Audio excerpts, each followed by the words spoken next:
So I've been going through all the teams that are right now in the middle of the offseason. We're nearly done. The teams have all been eliminated from the first round of the OHL playoffs. And today we've landed on the Barrie Colts. And for the Barrie Colts, man, oh man, was it a gutsy effort ending the regular season. Everyone counted them down and out going into the playoffs against the number one seed Oshawa Generals. And lo and behold, they surprised a few people, including myself. So let's recap how the season went because there was some optimism coming into the season for the Barrie Colts.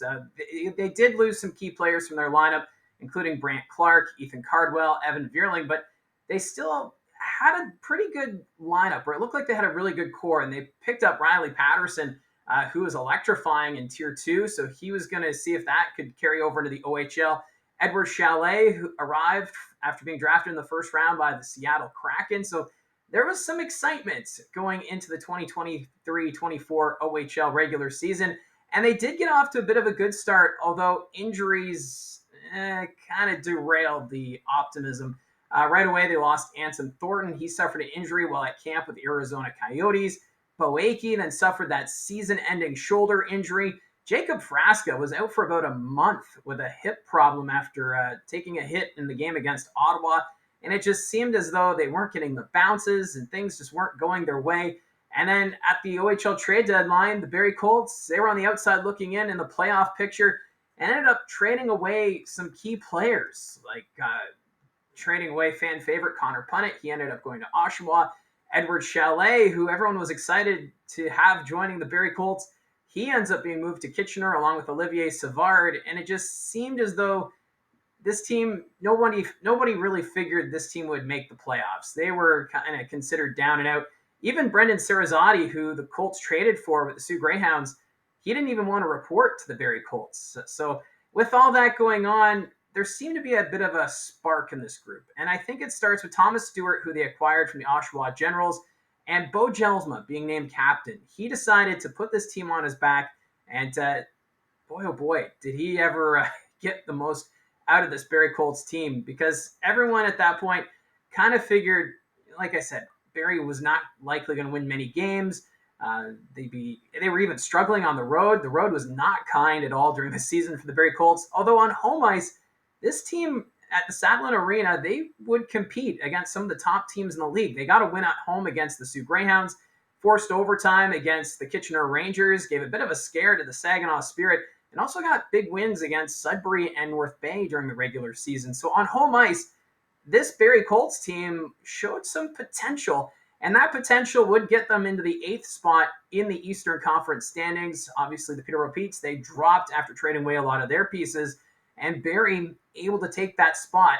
And going into the postseason, yep, they made their goal. They wanted to make the playoffs. And a lot of people were expecting Oshawa to sweep the Barrie Colts just because of that difference. Oshawa, they were on a 12-game winning streak. The Barrie Colts, they were, a younger team, but still, despite all that, goaltending proved to be key as the Barrie Colts would win game number 2. And then, of course, the controversy at the end of game number 2.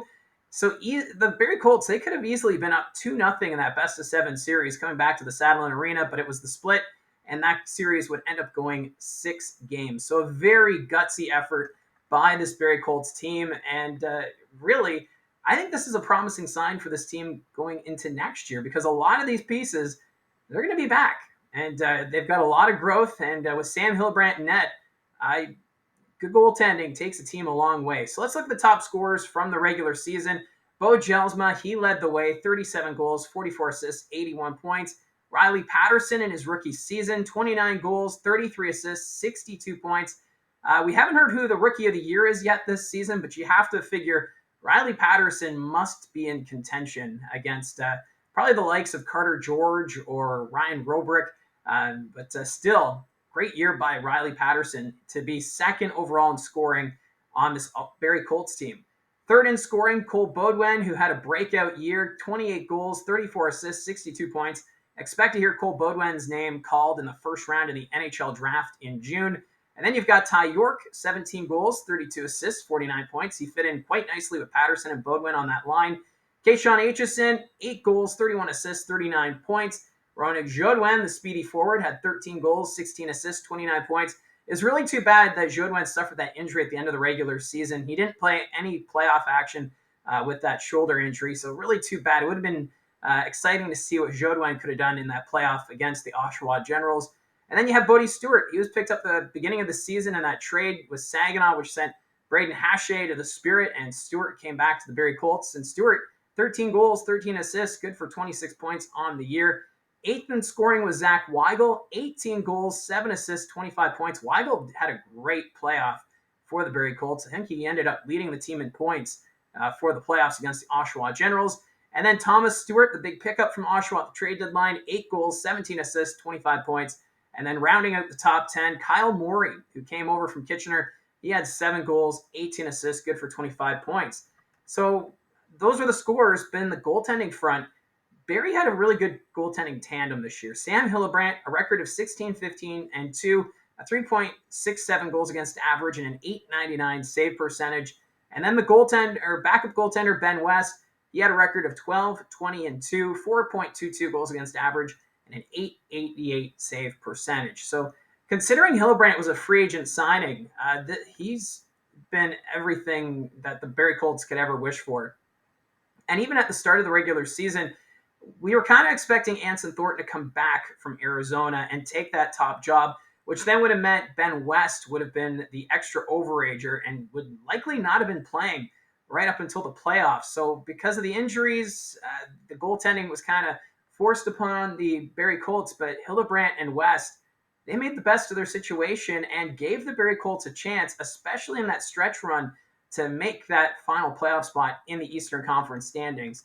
And for the graduating players this year, Thomas Stewart and Ben West. So they only had 2 overagers in the lineup at the end of the regular season. The overage candidates for next year, you have Zach Weigel, Ty York, Bo Jelsma, and Ronak Jodwin. You have to figure Jelsma is the for sure player to return for an overage season.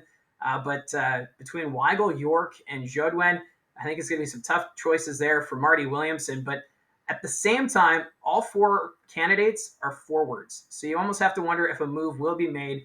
And maybe the Barrie Colts will look to add an overage defenseman just to maybe add a little size to the back end and some experience to help out this defense that has come together quite nicely. And then you have to remember Bo Akey should be back from the Edmonton Oilers camp after missing all of last season.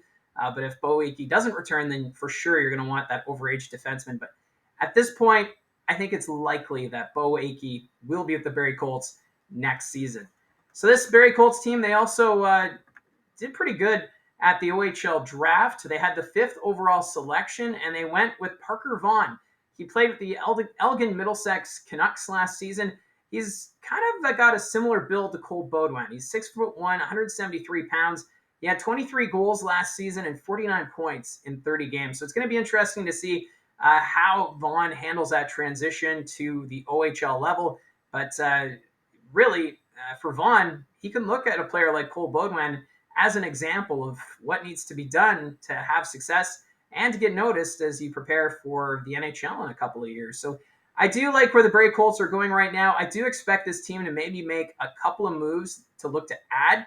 I don't think they're going to challenge for first spot in the Central Division, but I could be way off on that one. I do believe the Barrie Colts will probably challenge for home ice advantage in the postseason next year, probably around the 3rd or 4th seed. That would be my best guess at this point based on the roster. But depending on who they add or what kind of changes are made, maybe we're looking at a different situation here.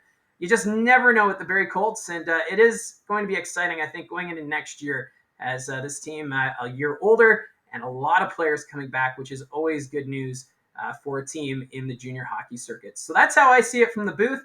Let me know in the comments section down below your thoughts on the Barrie Colts moving forward. And don't forget to hit like and subscribe, and we'll talk to you again soon.